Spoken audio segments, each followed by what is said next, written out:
my job is to introduce the two very nice speakers that we'll be having today. I'm going to just give a general introduction to the big picture of what we're talking about. And one of the nice things about IRAS, one of the amazing things about IRAS is the kinds of discussions that we do have on what is important, what are important issues. Anyway, these discussions will provide us an original approach for thinking about God today in a culture that seeks both explanations from science and answers from religion.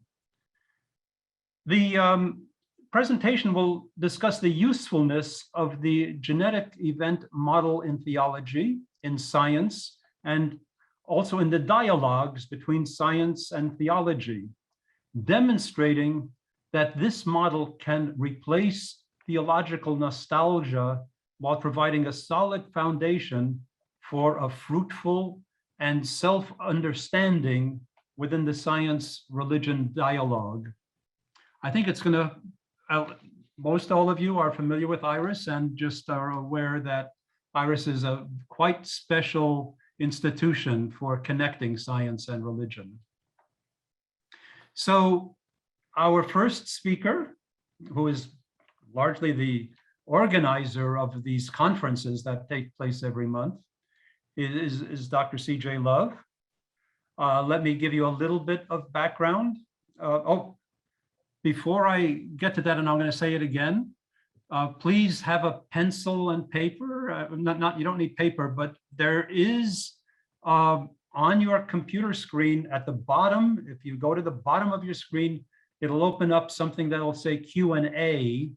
And one of the things that we'll want you, the audience, to do are ask questions. This will be after the speakers. Anyway, so for Q&A, there'll be a place at the bottom. You click on Q&A and you can ask your question, and then you'll get responses. So that will, okay. So now let me give some background on Dr. Love.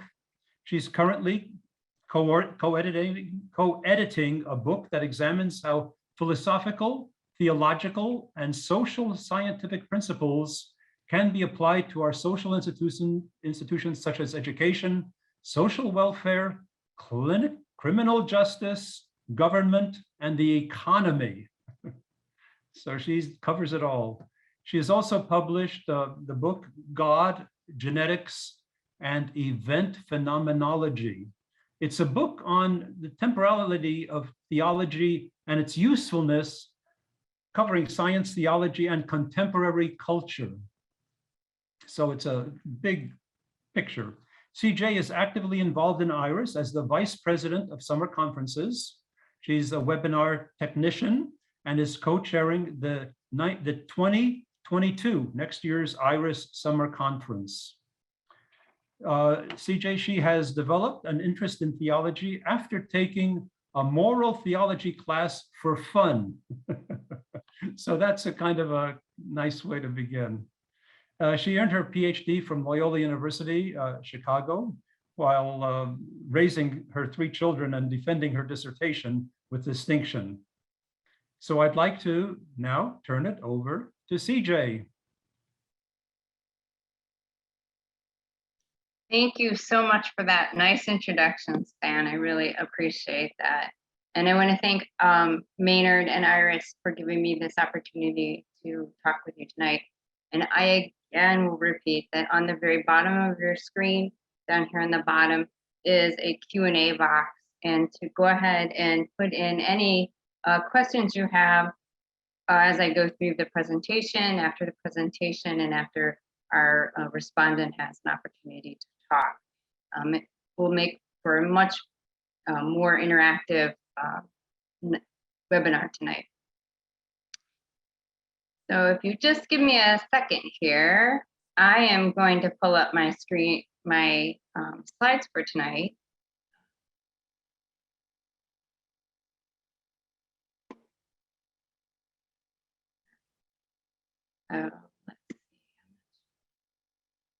Okay, so what we're talking about tonight is called Life as Advent, Rethinking God and Rethinking the Human.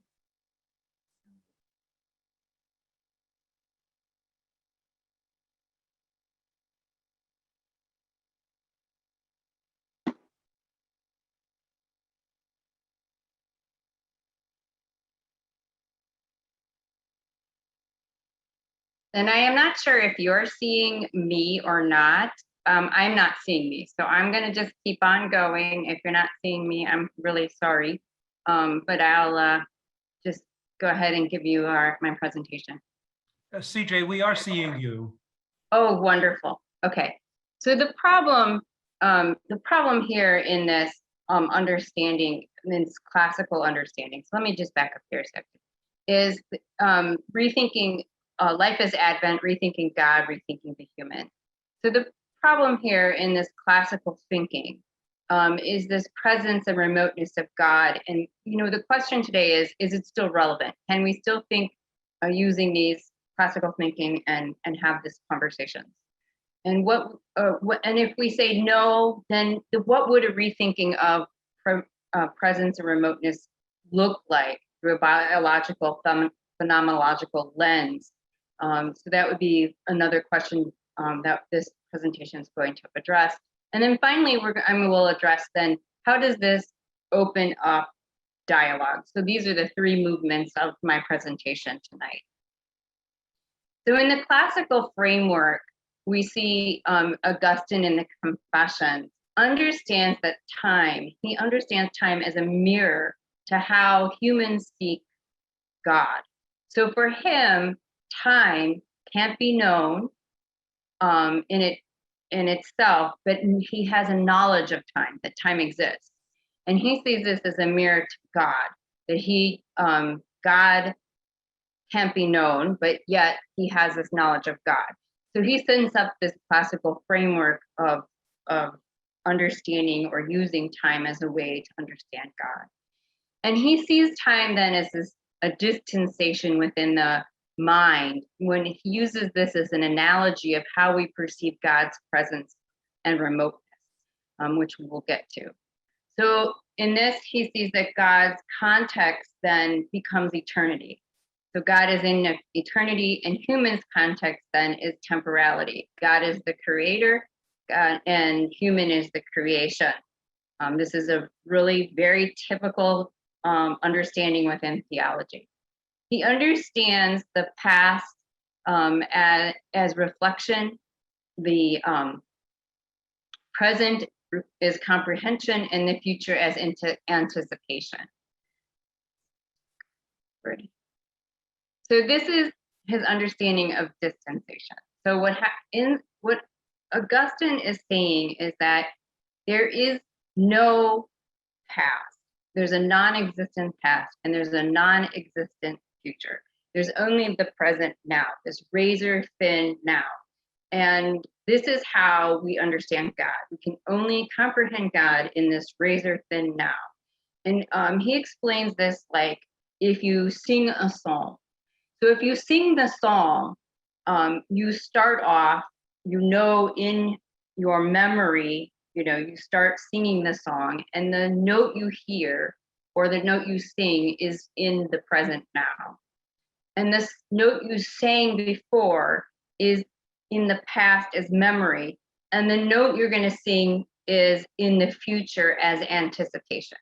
But for him, that this is all contained within the mind and only occurs on this razor thin edge of the now, right? So for Augustine, we see this present and remoteness as humans experiencing God as fleeting in this model and often remote due to the distanciation of the mind.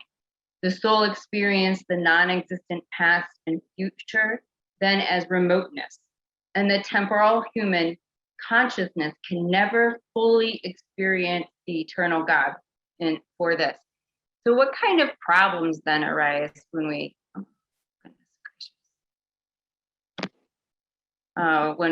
do this? So some of the problems that occur here is that it becomes a metaphysics of presence. So he privileges the present, and this idea there becomes a temporal and eternal gulf. So this is temporal versus eternal, and an ontology of being or existing. So these are problems that arise within his classical understanding of temporality. Time is only in the consciousness, and in this present now.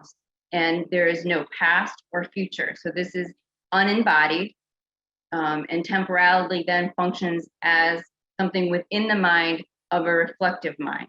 So we can reflect on what is occurring, and our temporality is understood through this reflection, and therefore the clock becomes the confession.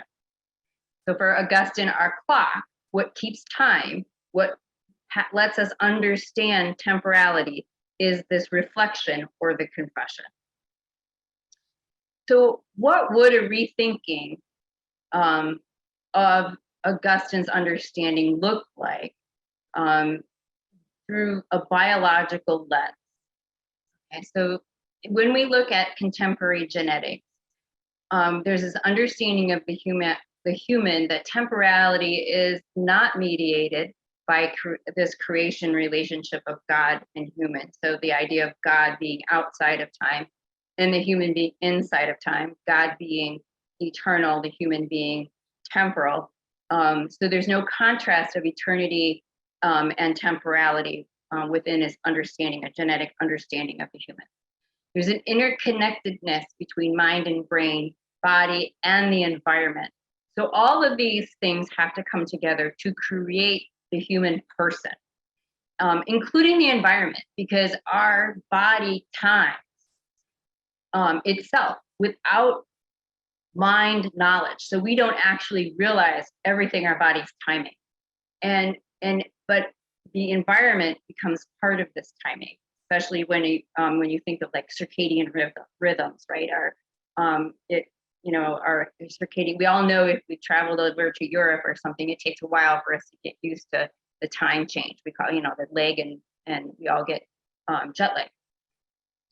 So there's this web of relationality with inside and outside of the human body. The creature, we are also a creature among creatures who share the same building blocks, or the same building block, which is DNA.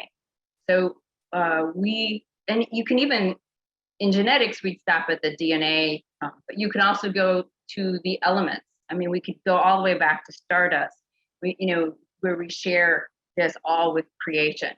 So this isn't where the human is privileged in a way above other creatures.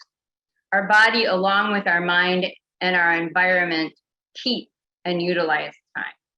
So that our body and our mind are what is keeping and utilizing the time around us. So this biological temporality, when we look at what does presence and remoteness look like within this, we see the clock move from being the confession to the person themselves. So the presence is within the entire person. We see this as code.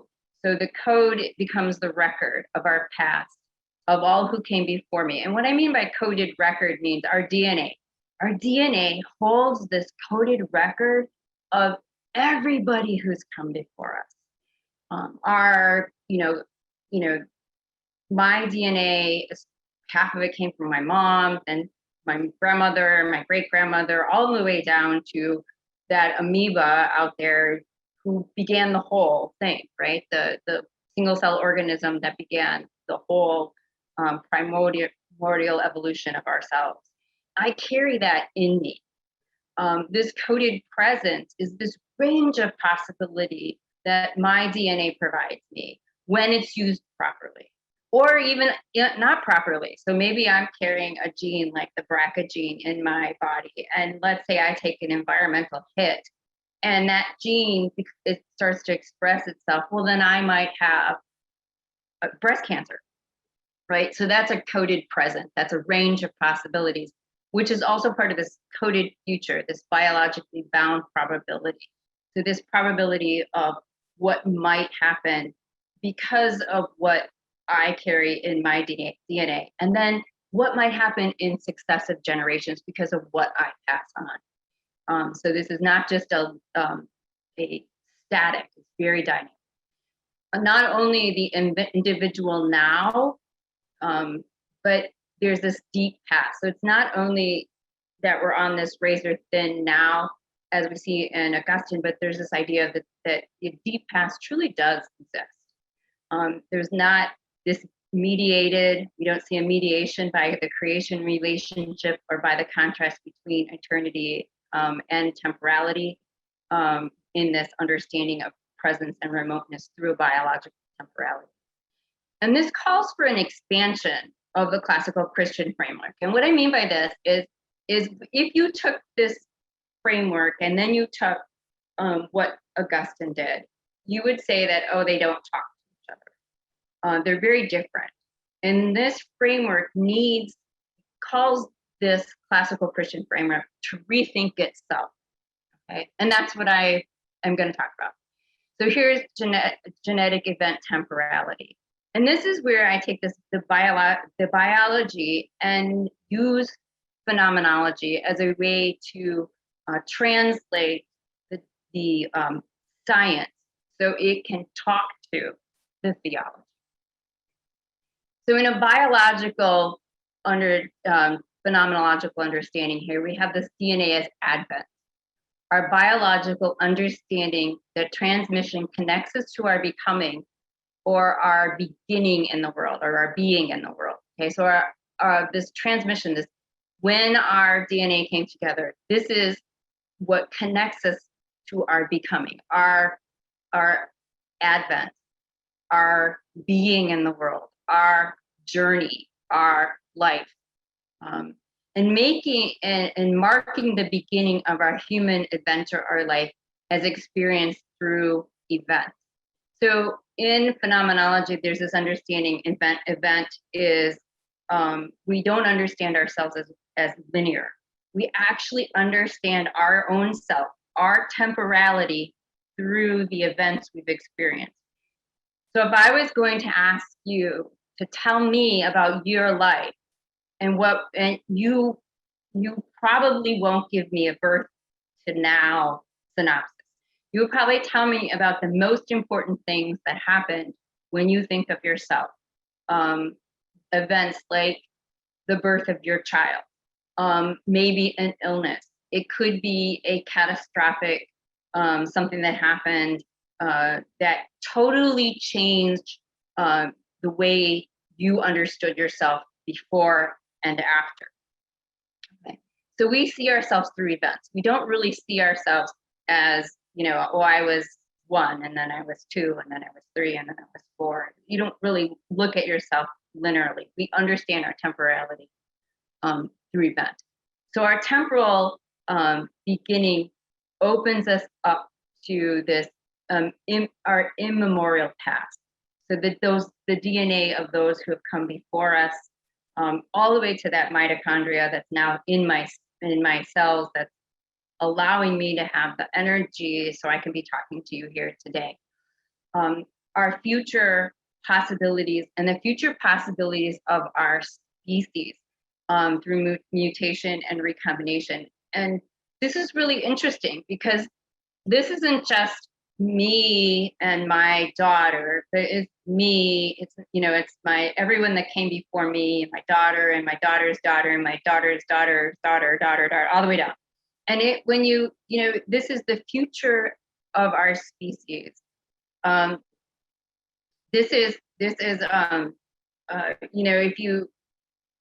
Dawkins said this, he hates theology, but he has said this really great thing where he took the example of rabbits.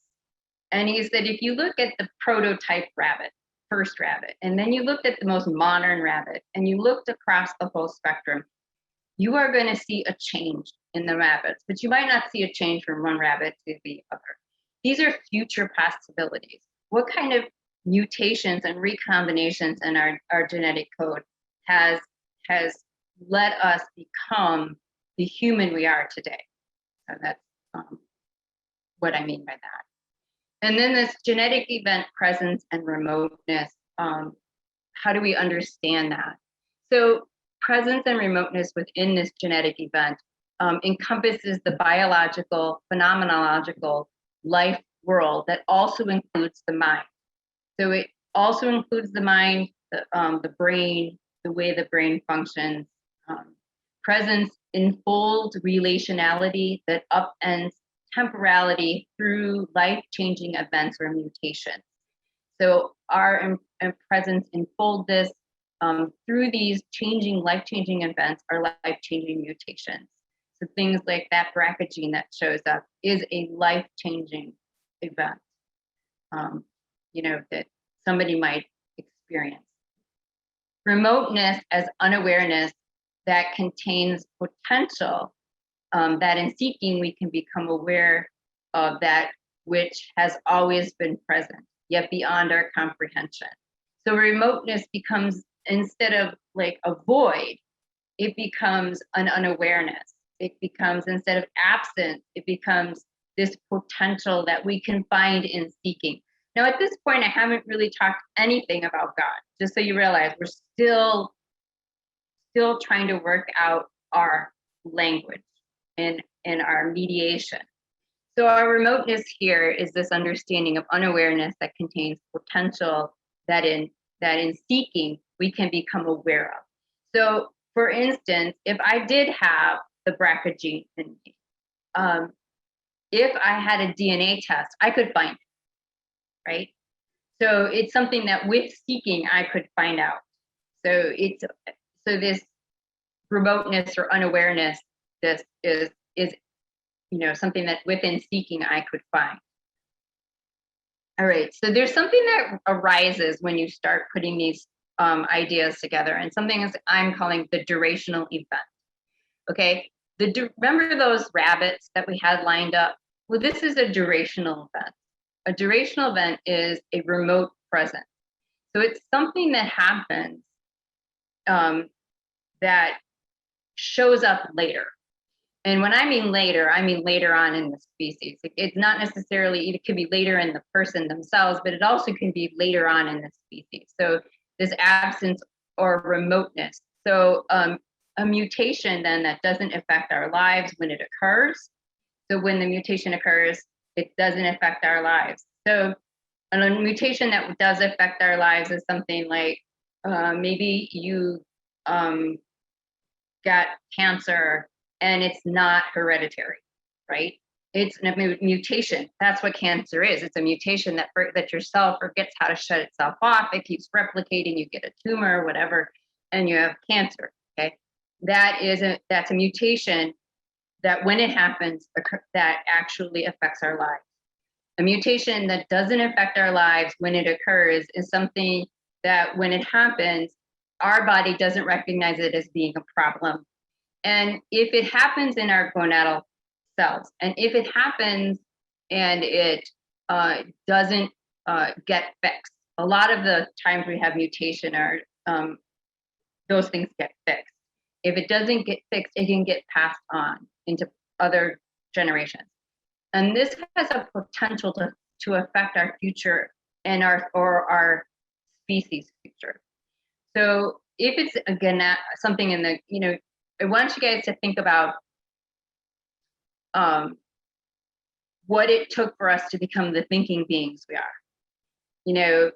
At one point, we had to have a mutation that allowed us to have the language development that we, the ability to actually make the sounds that we make with our mouth, with our vocal cords. And we also had to have a different mutation at some point that allowed us to have the brain capacity to use that vocal cord in those mouth structures in order to communicate to the rest of us. And it had to become species wide. So this is what I mean by durational event. The event, when you look back at the DNA code, our DNA, we can actually see the progression. So it's really interesting to find out, well, this happened, and then this happened.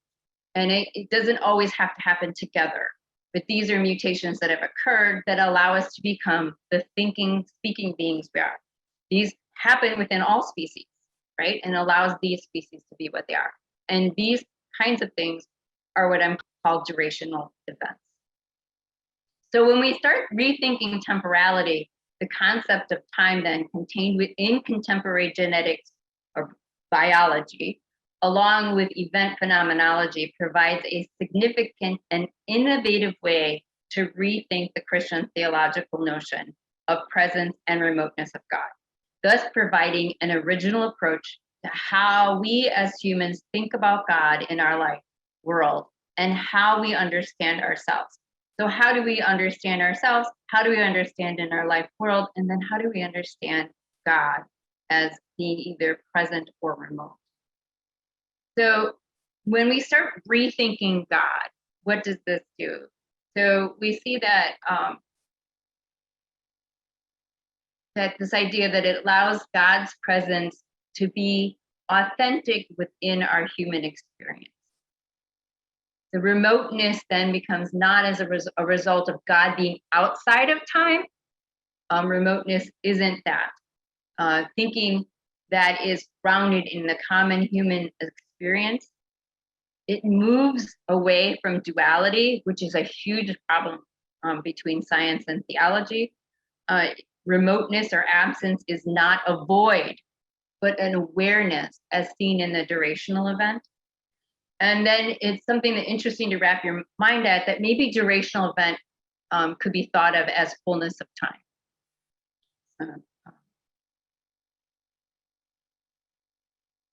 And then when we start rethinking the human, what does this look like in rethinking the human? That humanity cannot be separated from their past. Eternity of God is not reflected in the eternity of the human being, who is only a species snapshot. The interesting thing is looking at God is that God is still God of the first human, as God will be of whatever happens to us in the future. And this is the next here point is humans are not static but evolving, and perhaps into a new species, bringing a distinct interiority.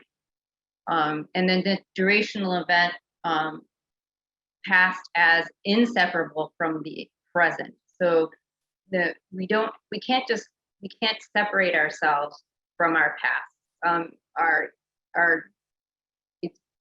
We're part together, and what I will call our future potential. So how can this open dialogue? So the genetic event temporality as a model for new theological thinking that uses science. So that's what we're going to look at, the genetic event temporality. So within theology, temporality is enmeshed in theology. So the temporality is something we in theology think about a lot when it comes to things like liturgy or Christology or soteriology, eschatology. I mean, you talk about those ologies, we're going to get a whole mess of this. We just run into temporality because our own understanding is temporal. So contemporary theology has unsuccessfully met the challenges and possibilities of biological time. It hasn't tried to really deal with what we know to be biological understandings of time, the temporality. And the genetic event model does not sacrifice the Christian message. So for someone in theology, it's not like we jettison everything in order to have these conversations. So a realistic look and holistic look is based on humanity herself. So humanity becomes our foundation. And a really realistic look, really holistic look is what we're doing. So consciously and unconsciously lived out time as a relational web between the DNA, the cell, the body, the environment, and our life world. So it's not just one thing. We are really this totality. And I think this is really the way we see a lot of science today. I think we see a lot of theology today. We see a lot of philosophy today going this route where we understand ourselves as not an autonomous being, this like one separate machine walking through a world, and we're not interacting, or we're not it's not in an interaction, but we're not in a relationship in the sense that we're not affecting each other. This is more of a realistic understanding that we are consciously and unconsciously in relation at all times. So within our bodies, because our bodies aren't just what we see on the outside. We have all these cells functioning together. Our DNA is working. Our body, in many different ways, is timing and keeping time, and we have no idea we're doing it. We need our environment. We can't be separated from our environment. And our life world impacts this whole thing. I mean, how we understand ourselves, how we understand the world around us. So this is a dynamic understanding, and it integrates past, present, and future possibility. Opposed to Augustine, remember he really only saw this narrow now, and this is not a narrow now. This is saying, look, it's all of it. We can't just separate ourselves out like that. We don't work like that, not really. So in the Christ event, I'm going to give this example. So a theological example as a way to give you an idea on how this might work. So in the Christ event, so Christ experienced the temporal body. So what does it mean to imitate Christ? So imitating Christ takes a genetically evolved body, muscle control, and brain capacity, along with a cognitive anticipation and memory, and it has to embrace the past, present, and future possibilities. Because Christ had all that, right? He had a temporal body. That's what understanding within theology, Christian theology, understands, that Christ was both human and divine. So instead of Christ as an apocalyptic correction, the genetic event temporality would recognize that the Christ event is not outside of time or a rupture or an inbreaking, but an event in time and from time. And it would embrace our and Christ's temporality as a totality, as a whole. So it's very holistic, because we are not a body separated from our mind and our environment. We are a whole. So how would this look if we were going to go into dialogue with science and religion? And it would demonstrate, this actually demonstrates that science and theology can be put into dialogue. And Ian Barber described this as science integration into religion, and he is one of the founders of IRAS and a hero of mine. So I never got to meet him, but I wish I did. I know a lot of you may have known him, and a nod to him here. He said, in theology of nature, the main source of theology lies outside of science. And I would agree. But science theories may strongly affect the reformulation of certain doctrines, particularly the doctrines of creation and human nature. And this does that. This touches a little bit on creation and on human nature. How do we understand ourselves as temporal humans? So how does this help us within a dialogue with science? Okay, so, and I hesitate here because as a scientist first, I always hesitate with, well, what can religion really say to science? And you have to be careful. I feel you always have to be a little careful there. So this is my suggestions. So my suggestions is that this interdependence awakens our consciousness to the environment. So this should help with understanding and maybe helping an ethic for climate change, to understand and awaken our understanding that we are part of this environment. We are not separated from this environment. So this is our importance in this environment. It provides a religious dialogue partner grounded in biology and lived experience for any science that wants to be in dialogue. So if there's some science-minded person out there that wants to be in dialogue, this provides a grounded in biology and lived experience understanding of temporality.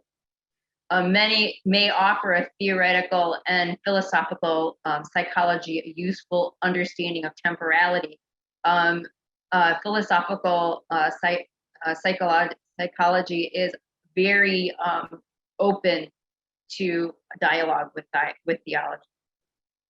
So far, I haven't done anything that's like out there. It may also be helpful with trauma and temporality. So it might be useful in understanding how our bodies understand temporality and trauma, and then offers a model of temporality that may be beneficial to cognitive science, because cognitive science is the mind and how do we understand ourselves. So I'm going to give you a little bit of a look at what might this look like within an interdisciplinary approach in cognitive science. So if we have this temporality, and if we say cognitive science is looking at temporality and mind, and I am going to specifically look at the work of Andreas Engel, who suggests that there may be actually a shift in the way we understand cognition, away from this traditional representation of centered framework to an inactive understanding grounded in ongoing interaction with the external. So more of this interaction, more of this interrelationality. And this cognitive system then would be embodied, holistic, dynamic, and extended, okay?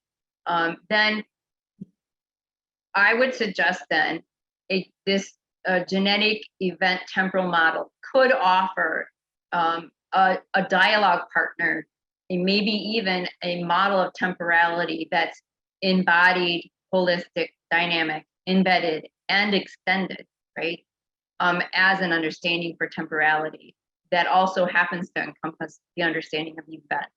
So this understanding of ourselves as temporal through this phenomenological understanding. So how do we understand our lives as advents?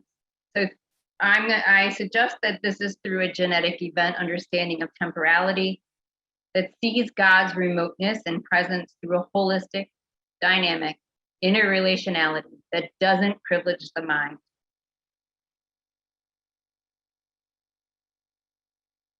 So with that, Stan, I am ready for you to introduce Daryl for us. Thank you. That was very nice. And I just want to remind people to don't forget to write down questions. And I'd like to now introduce Daryl. And I'll do this without my glasses. We'll see how that works. He is both a research associate at the Department of Paleobiology at the National Museum of Natural History, that's at the Smithsonian Institution. And also he's been professor at the Department of Anatomy in the College of Medicine at Howard University, that's at Washington, DC. So his scientific research focuses on the evolution of marine mammals, especially manatees and their relatives. His paleontological fieldwork has been done primarily in Jamaica, Austria, France, Libya, Mexico, and India. The results included the discovery in Jamaica of primitive amphibious sea cows that are dramatic evolutionary missing links between land mammals and today's fully aquatic manatees and dugongs. So there might be some questions about that. He has developed an additional interest in the theological implication of evolution from a Catholic viewpoint, super important, and co-authored a book with the late Catholic theologian Monica Helwig that's entitled Original Selfishness, Original Sin and Evil in the Light of Evolution. I'm tempted to get that.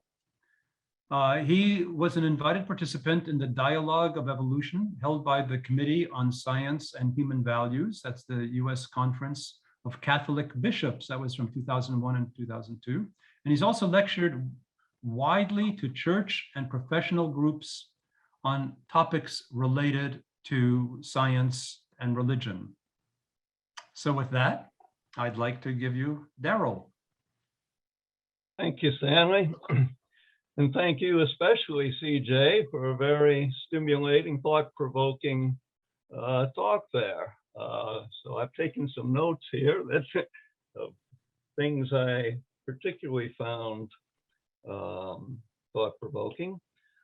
And certainly you've heard a bit about me, the fact that I'm a paleontologist by trade. And so naturally, as a student of evolution and deep time, I'm very much in agreement with the idea that theology needs to take that into account, takes account the deep history of our species and of the cosmos in general. So I certainly agree with your wishing to bring these two areas of human thought together. And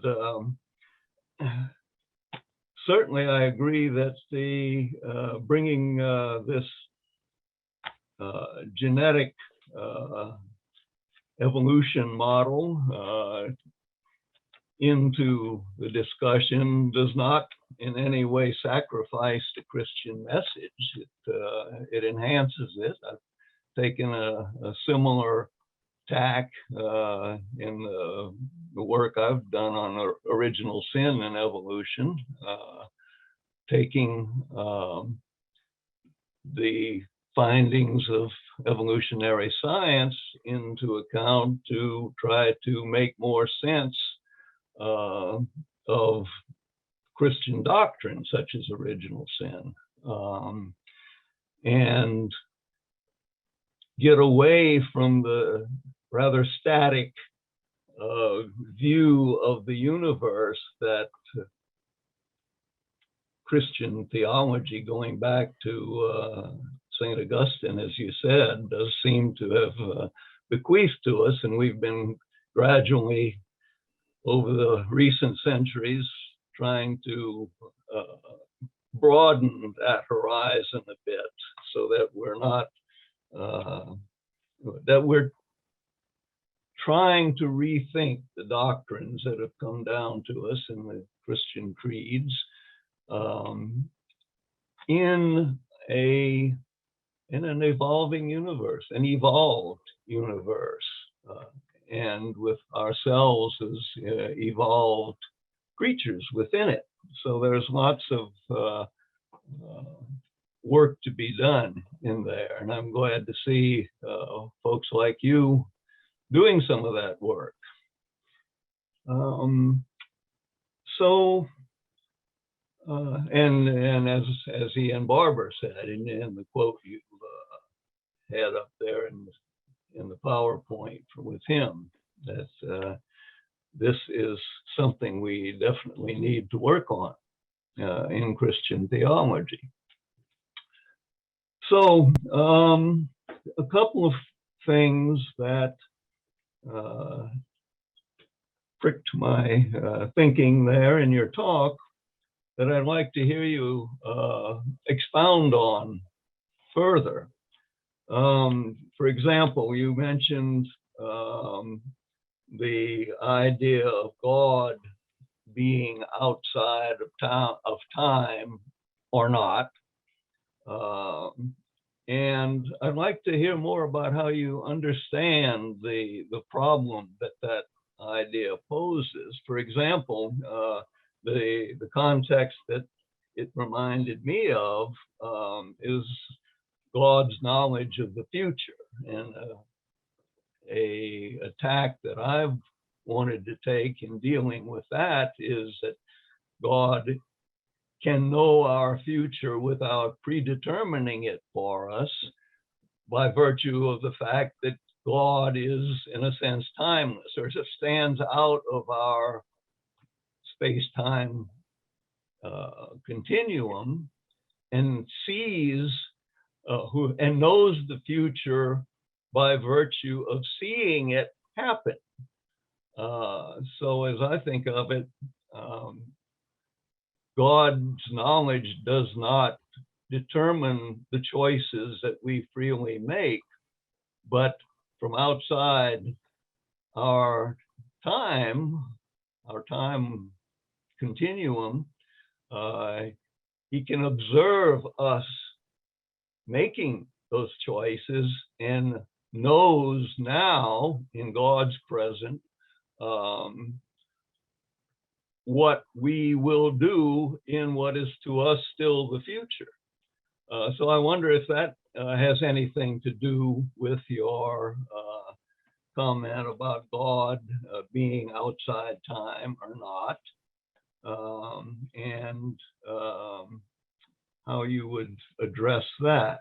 And just before turning it back to you, just note one other thing that I do agree with that you said, that about religion providing a sense of ethics to science, a dimension there in the context of climate change, in the example you gave, that the religious viewpoint, the religious tradition, and not just the Christian tradition, but certainly other religious traditions as well, particularly the Jewish tikkun olam, as they say, taking care, healing the earth. That's certainly something that is an important input to science as well. But I'll stop there for the moment and give you a chance to comment on my comments. Well, you really picked the hard one. So I think that Augustine understands God is outside of time, and for him that is important. And it sets up this gulf between the human and God, because humans in time, God's outside of time. I don't really try to figure out if God is in time or outside of time, as much as I'm saying that the way we understand or experience temporality, and therefore the way we experience God's presence and absence, is not bound by that issue of God's timeliness, if he's in time or out of time. Now, and I think I have done an awful lot of reading in that time, probably just like you have, in God's inside of time and outside of time. And I would say that I don't think we're determined, which is what you are saying too. We're not predetermined. I don't know if I have a clear understanding or if I've made a clear designation, determination of God being inside of time versus outside of time, or whether if God's outside of time, is God watching us and knowing our future or not knowing our future. For me, it's important that we recognize that as a human person, we're not separated from our future, that we're not, we have this future potential, and that is this, it's not just anticipation, it's real. I don't know what that's necessarily going to be, and I do think we have choices. I wouldn't say that it's determined. So I don't know if I have a great answer to the question, to be honest. I can start looking at Stagger and tell you stuff he said, and I love him. To me, he's like an idol too. And things that he has said about God and eternity. Polkinghorne would tell you that, he would have the more process theology understanding with the dipolar kind of understanding inside, outside of time. Definitely, I believe that in the Christ event, we can say that God was in time. And I think that in Christianity opens us up to the Trinitarian understanding then of God and time, of God being part, being in time because Christ was in time.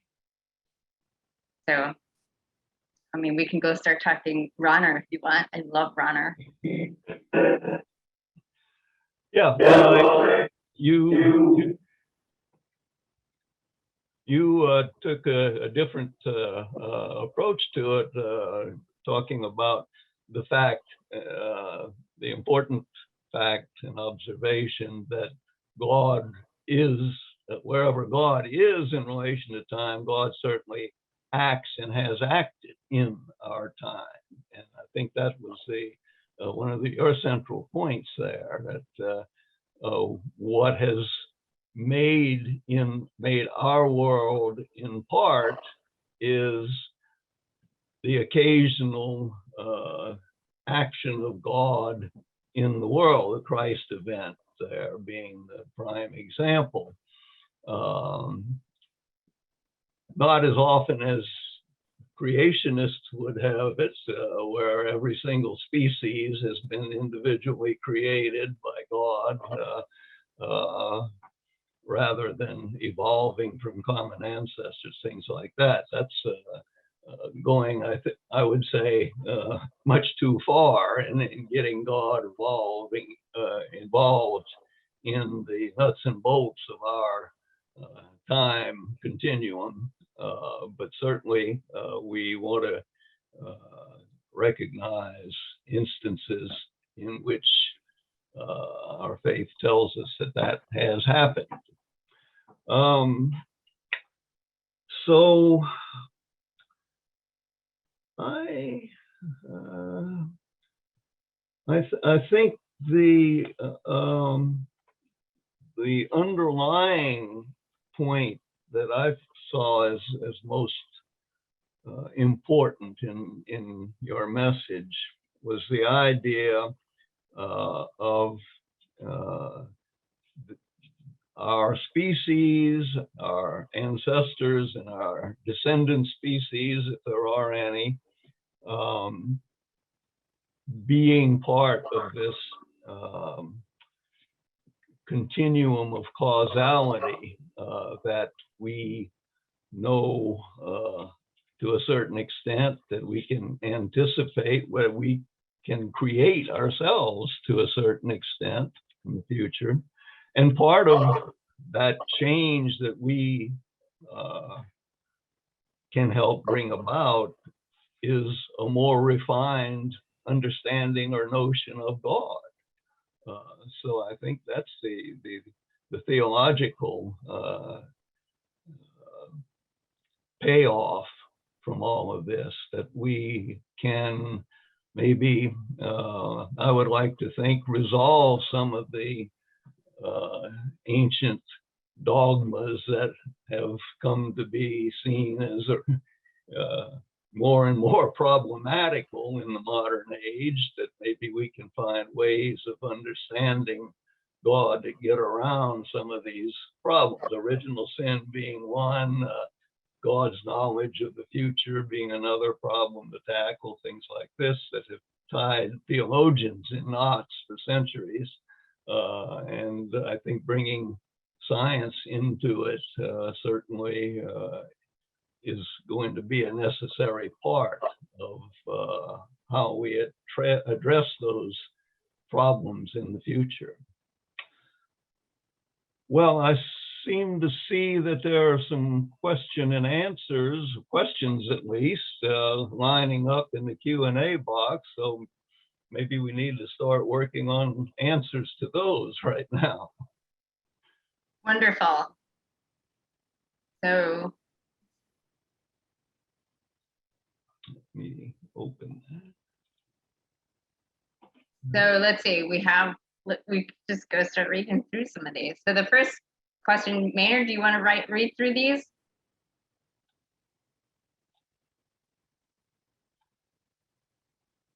Oh, Stan, you got. Yeah,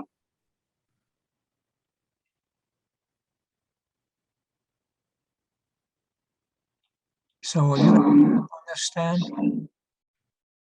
Shall I?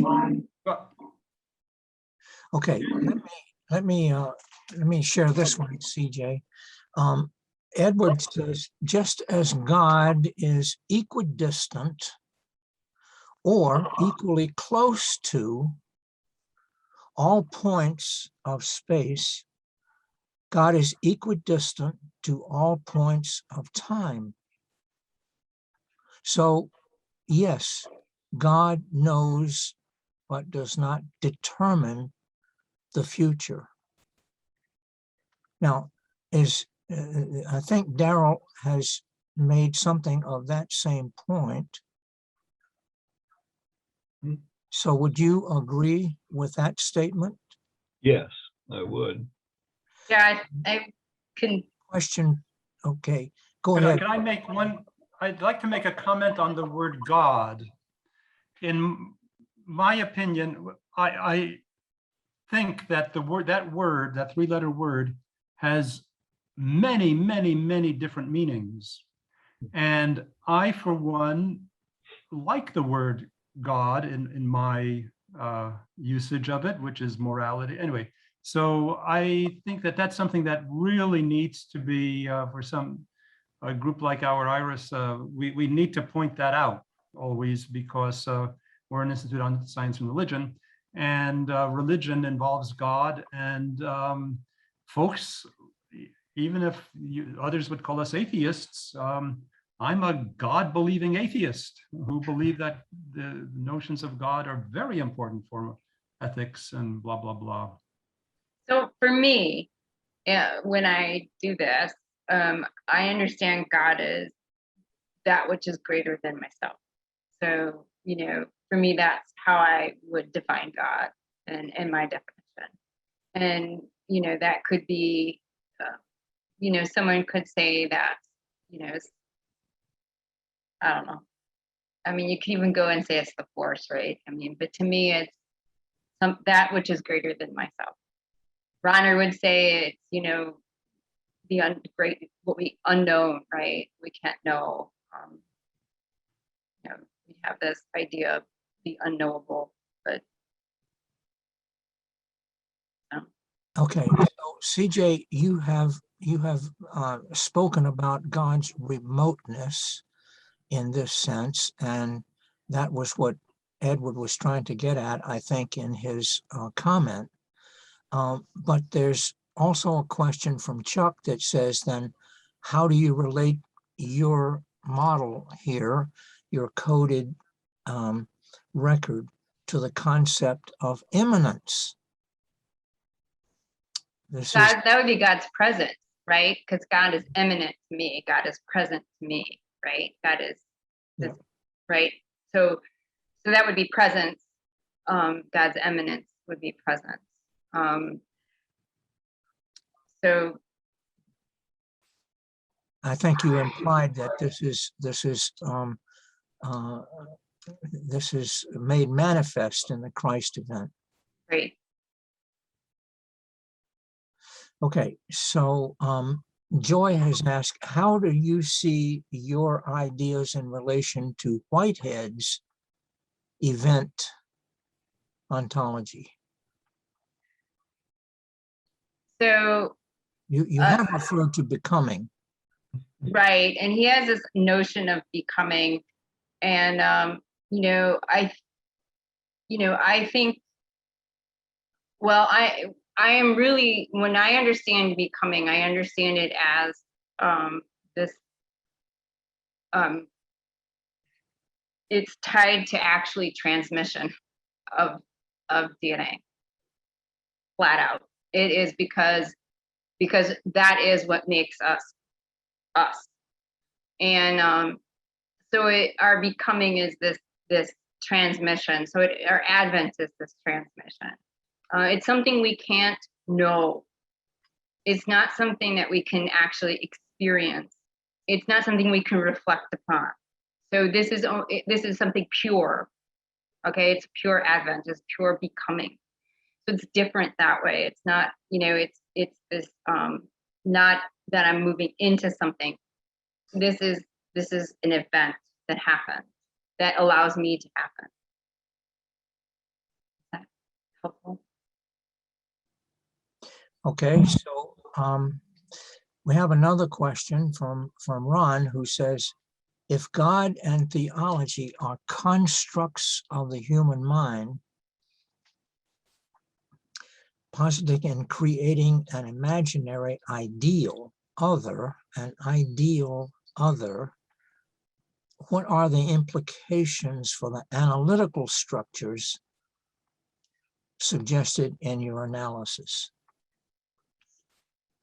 So if God is only a construct of the mind, so I think Augustine would say that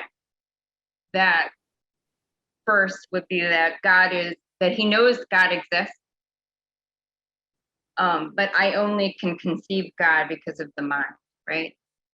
Because in my mind, which doesn't make God a construct of your mind.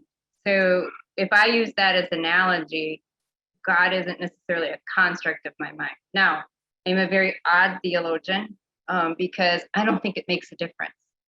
That if you think God exists only in your mind, or you think God exists in reality, I think that's important to the human being, the human person, and how we move and live and understand ourselves, and how we define ourselves, and how we've defined ourselves through history. So I would never say personally that I understand God as only a construct of my mind. God is real. God is that which is greater than myself. And to me, it's not. Does it make a difference in my theology or my structures? I don't think so.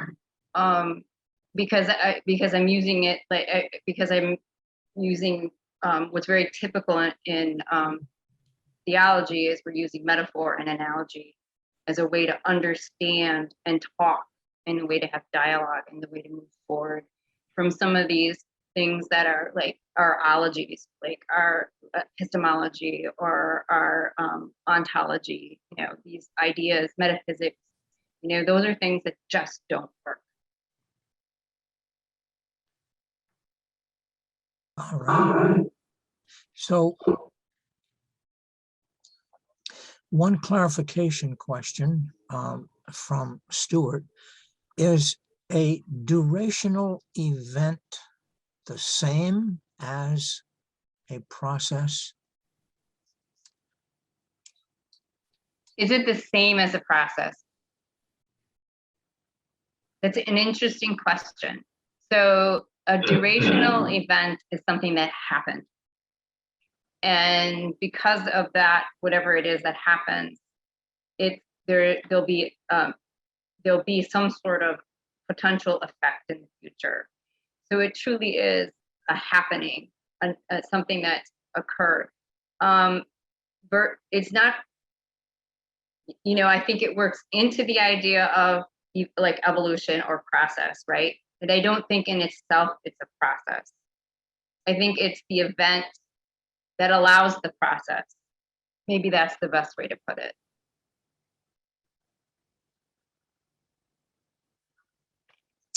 All right. So we have a question from John.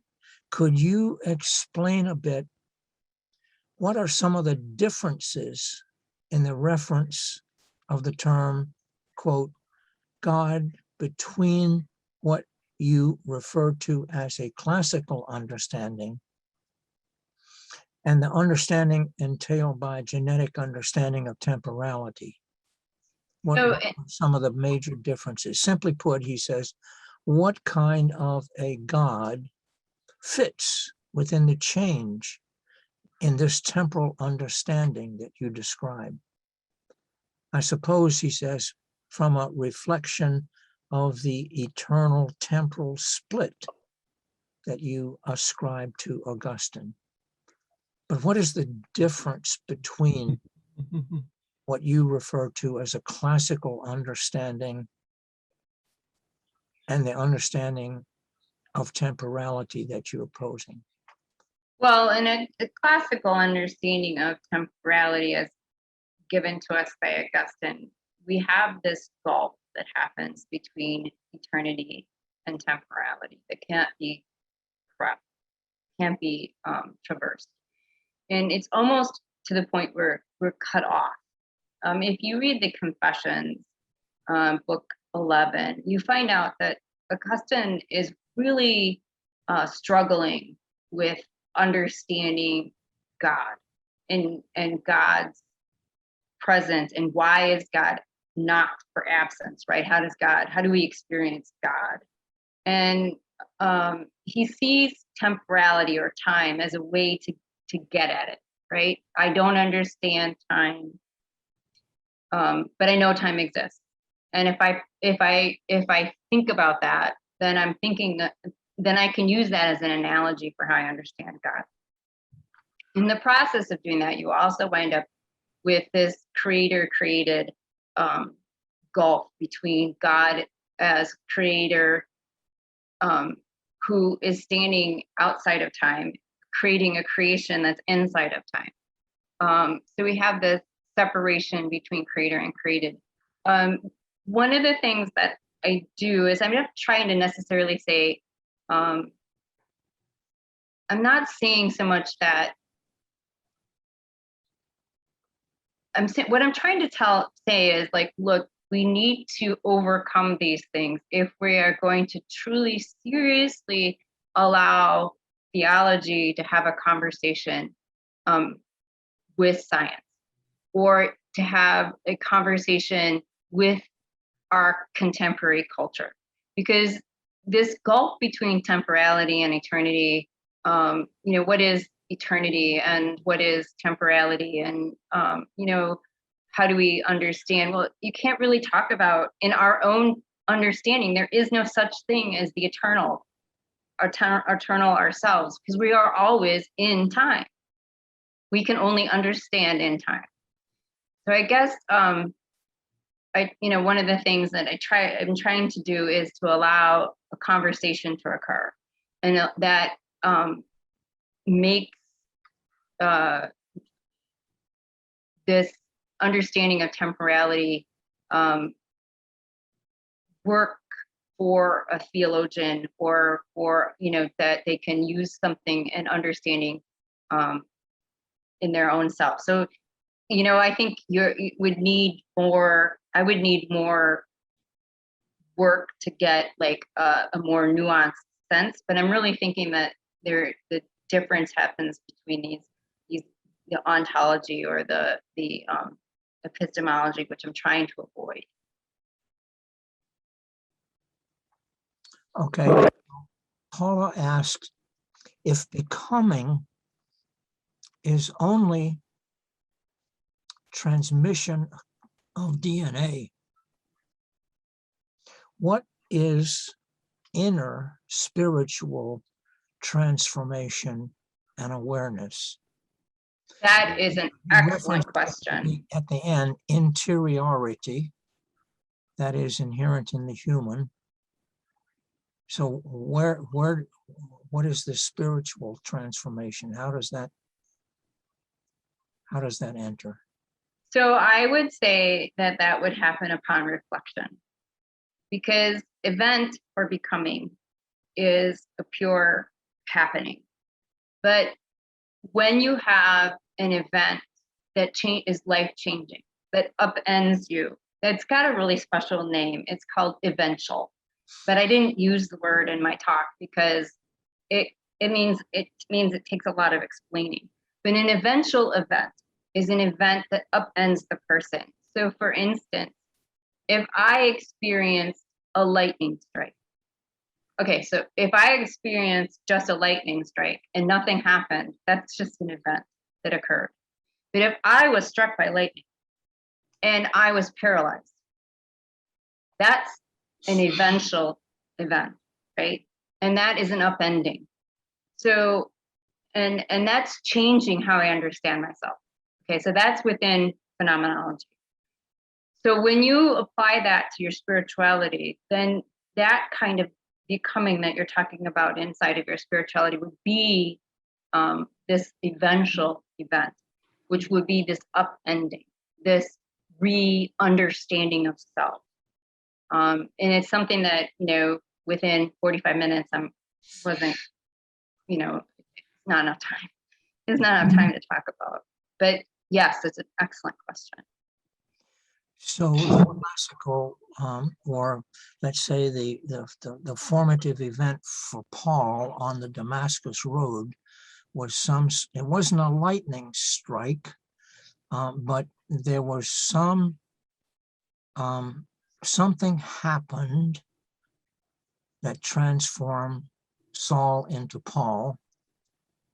That was certainly an interiority awakening, but it wasn't, and I guess we could apply the word trauma to that kind of event as well as a lightning strike. A lightning strike would be traumatic, that's for sure.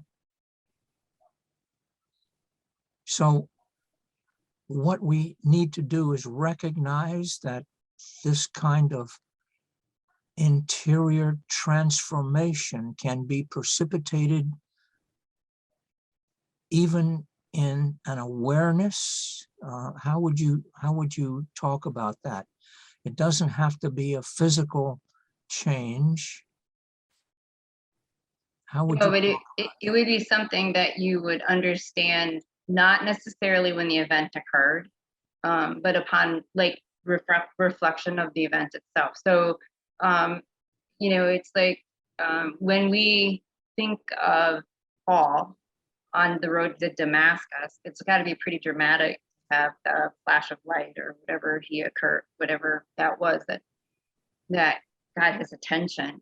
But he also then had to reflect upon what happened, right? He had to say, wow, what was that? Oh, wow, that was really interesting. Jesus just showed up and said that I'm persecuting his people. What does that mean? I mean, he had to go through the process of processing it in his brain, in his mind. And I'm sure, to be honest, I'm sure that his whole physical self, I mean, we know that he couldn't see, right? That's a really good nod to like how temporality can affect your whole body. But he probably had other things too that if we look at trauma, we can see that people who have had like injury and trauma,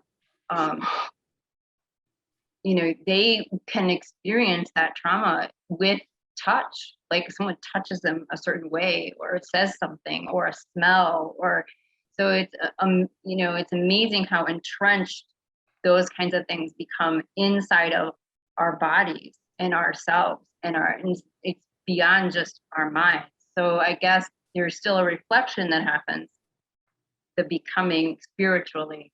But I also think there's huge trauma that happened probably to Saul / Paul, because of the. Yeah,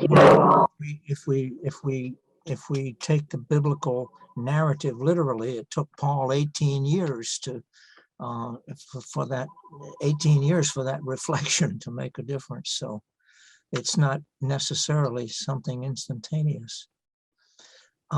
Okay.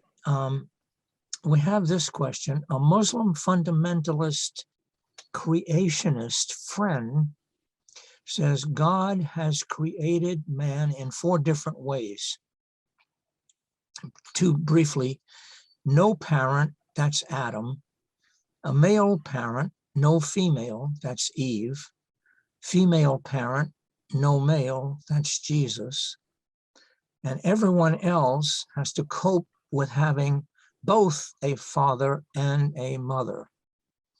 Hence, we need to study genetics. Anthropology, including ancient genetics, helps us to treat the sick. I have found this a useful tool in talking with creationists. DNA information is useful even if you believe in a specific biblical creation story. Daryl, would you comment on that?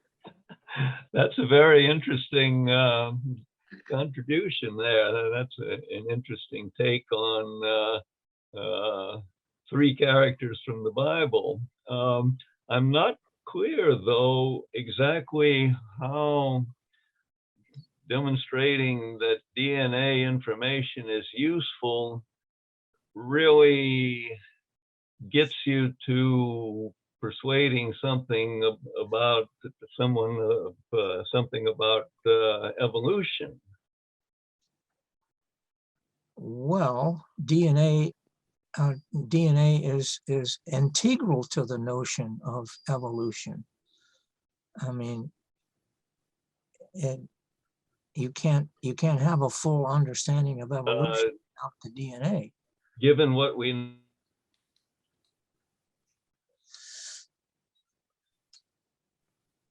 that there is mutation and change and potentially adaptation, I suppose that could be one part of an argument. Yeah. Okay. Stan, did you have something to say on that? Oh, yeah, no, I have things to say on a lot of these things, but no, on this one, it's interesting that I totally agree with those four things. If you're a Muslim fundamentalist, those are totally reasonable things that God can do. So God is very powerful for deeply religious people, and that these are their beliefs. Also But for I'm Christian or wanting Jewish to. fundamentalists. I'm just so eager to hear what Jay Atkinson's two questions. I've just been wanting for you to ask Jay his two questions. I'll get to those. Go ahead. Did you have a comment, CJ, on that? I just think that How do you talk to the creationist about the DNA? well, I think most creationists recognize the importance of DNA for scientific health reasons, right? I mean, if I want to know, okay, so I did have breast cancer. Most of you guys know that. So one of the first things they do is a genetic test, right? They want to know if I have the BRCA gene. And so, you know, they understand that there's an importance there, because if I have it, then my daughter needs to know because she may have it. And my sister needs to know because she may have it. And my mother needs to know because she may have it. And it may inform how they take care of themselves. So I think talking to the creationist on the importance of genetics through a medical reason, I think that's easy, because, you know, I also think when we see something like COVID, right? All of us who do genetics, we understand what's happening, right? We understand the importance of the changes that are happening rapidly in that COVID virus. So I think they understand that too, or they can be helped to understand through medicine. Now, can they understand evolution through genetics? No, because they're going to say, I mean, the creationists that's not where they're at. They have a very, you know, that God really did it and did the whole thing in 7 days. Yeah. And I think in some ways you just have to respect that. And hopefully they'll respect you. Okay, so Ray says both presentations seem to assume that there is a God that exists, quote unquote, outside the cosmos. I am inclined to agree with Lloyd Gearing, who says that God, or a similar word, becomes part of language after hominoids evolve. And you referred to language in your presentation as an example of the evolution opening up the future. So is there no God prior to this language? That's really interesting. That is a really, really interesting question, because is there a God before we could perceive that there's a God? Because aren't we the ones that are perceiving there's a God? I think that it would be really interesting to find out is like, I have this really cute dog. Does he know there's a God? Because if he knows there's a God, I mean, I can't ask him. If he knows there's a God, then it's not just me as a hominid that knows that there's a God. That would be interesting. I can't, there's no way to like completely answer the question to say there is or isn't. And that kind of goes back to where I was before when I said, look, even if it's because of language, and Ronner, I think it was Ronner that would say that as long as the word God exists, God exists. But the deal is the idea is God has been part of human being existing, or you can say some sort of understanding of something greater than self, which is what I call God, has been part of what we can see in the human record from what we would have called Homo sapiens. So when you look back, and I'm not an anthropologist, Daryl, so you have to jump in on that one. But I do know that there's these, and scientists hate to label things because they just do. We hate to like label things like burial tombs and say, oh yeah, that looks like they must have understood something other than self. But to me, that something other than self is important. And so that needs to be recognized.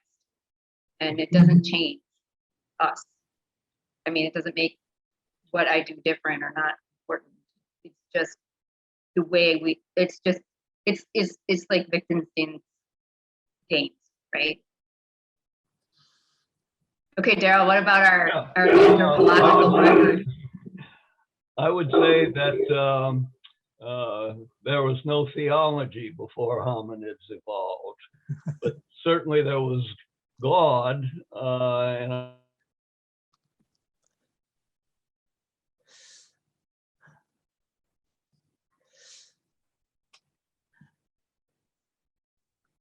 Daryl, you locked up. Yeah, you froze. that brings many gods into existence? I don't think so. Okay. All right. So Edward says, my wife Eunice said that she was less interested in eternal life than in life with eternal values. Are there such things as eternal values? Are we taking a few, after taking a few lifetimes, lifetime in the species, or even a longer period, should we be concerned with preserving memes rather than genes? The ethical question, we've touched on that a little bit earlier, and this question raises the issue of eternal values, and one might even say universal values. Are there such a thing as universal values? I would like to say that love is a universal value, and that it would stay. I mean, and I don't know what that would mean outside of it. So one of the things is astrobiology, right? That's a whole new different book. And what does that mean? It's what what will we encounter outside of here, and how are we going to encounter them? And so I've actually kind of been a little bit involved in astrobiology, and is there eternal values? Well, NASA's actually done a project using theologians along with scientists to figure out what are we going to do, and what happens when we run into another species outside of, or another, I don't even know what even to call it, another creation of something existing outside of us, outside of carbon-based species.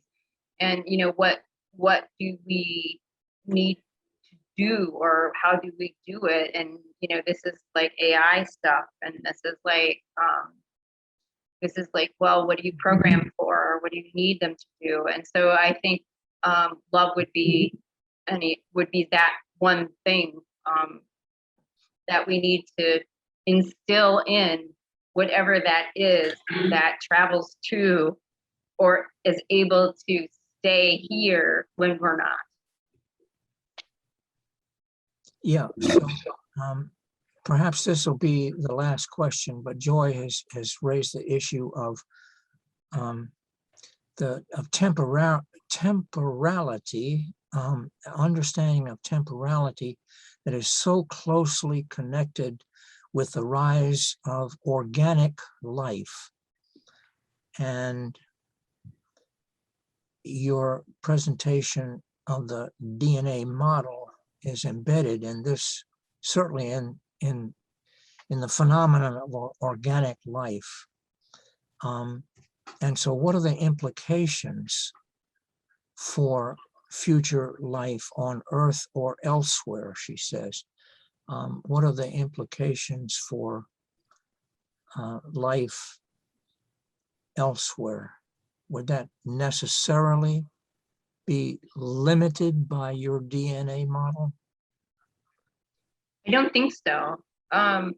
So life elsewhere is still has to have the same building blocks with the same elements that we are, whether they're carbon-based or not. They have to be. Because that's what we have. That's what the stardust is, right? And I think Carl said last week, we're all stardust. We can all go trace ourselves back to stardust, or last month. And I think that our brain, our understanding is in this understanding of temporality. If you asked a physicist what time is, they're not going to give you a good answer. They're not going to give you an answer. They might just say what can be measured. So temporality, as this understanding of my temporality, it's the only way I can understand myself, right? Our understanding of temporality is the only way we can understand ourselves in this world and in relationship. And I would argue in our relationship with God, because we are temporal. But if we come across another being that's not carbon-based and doesn't understand themselves that way, I think they can understand themselves in their own temporality, or whatever that means to them. Although they're still in the same, probably most likely in the same type of universe situation that we're in, whether they're in our universe or in another universe. I don't know if you believe in multiverses or whatever. It's hard to think of us as being that separated. So I'm going to give you the opportunity for a last word. Daryl, do you? No, it's not. How come you're not asking Jay? He has two questions. Okay. What are they? Okay, the first question is, how do you look at the question of free will, illusory or real, in your model? How do you deal with free will? So free will was something that Daryl was trying to get me to talk about.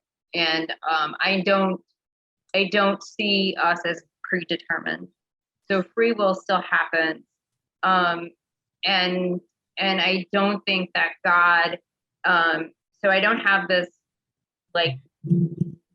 understanding of God determining what's going to happen. I also think that there's choice. So let's go back to this bracket, right? Now, I may have it. I can have the choice to find it. And then I can have the choice to do something about it, right? Or I may have the gene, and then I choose not to do something about it. Well, that I am making the choice, right? In this model, I'm making the choice. So this is the same kind of thing for our understanding of God, that we're not predetermined. Now, how that all works, is God, as Daryl put it, he sees that God that I'm kind of saying that God acts in time. And I would say he does. God acts in time. I'm really sorry, you guys. God acts in time. So, but does that mean God predetermines? No, I don't believe that God predetermines what's going to happen.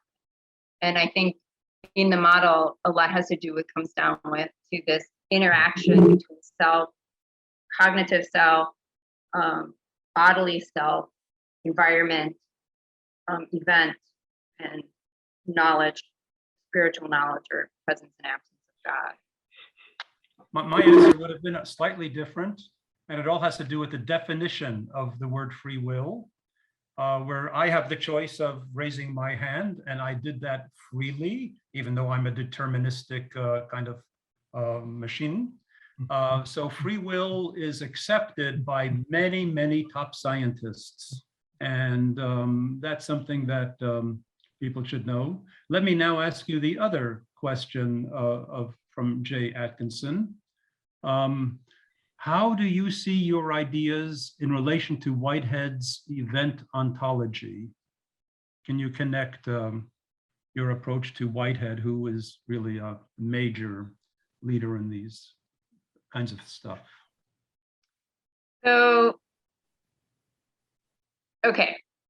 So, Whitehead is an event looking at the event as process, right? So that's where Whitehead's going. And he sees this as a process, and he sees it as like this unfold. And I think that I don't think I can lay myself on top of his theology and say we're the same. I wouldn't say that we're the same. Are we that different? No, if you said, oh, you're a process theologian, I would not have too hard of a time swallowing that. I would say, okay, I get it. I do have some issues with this idea of a dipolar God. So I get into some issues with that, but I see that Whitehead is more into the process, and yes, there's this process that happens, but I think for me, it's more on the temporality of understanding ourselves in this event, how we understand, than God. So I guess if I really had, I would really have to sit down, and I've not really done that, where I've compared my work with his work, like datum, but I certainly could do that in some point. And maybe that's what I need to do. Maybe that's a really good point for something to do, and for me to do as I move forward. And that's always a good thing. It's always a good thing.